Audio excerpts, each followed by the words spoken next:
मसूब भुरगड़ी मां Scindia news network की report. कल्ब लगारे मौजूद मसूब भुरगड़ी ऐं आसपास के इलाइक़े में सिरुनि जी गैर क़ानूनी लॻल बठनि जी दज़ ऐं दुहे सबब सवें माण्हू साह दम चमड़ी ऐं अखियुनि जी बीमारी में मुब्तला। तफ़सील मौजूद मसूब भुरगड़ी ऐं आसपास के इलाइक़े में सिरुनि जी गैर क़ानूनी लॻल बठनि जी दज़ ऐं दुहे सबब सवें माण्हू साह दम चमड़ी ऐं अखियुनि जी बीमारी में मुब्तला थी विया आहिनि।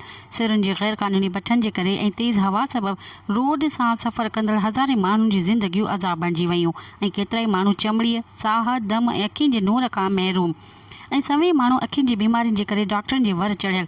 अक्सर सिरुनि जे बठनि जा मालिक बाअसर हुजण सबब उन्हनि खां केरु पुछण वारो कोन्हे। अक्सर बठे जी सिरूं रोड जे वट में रखियूं वञनि थियूं, जंहिंजे करे केतिराई हादसा पिणु थी चुका आहिनि।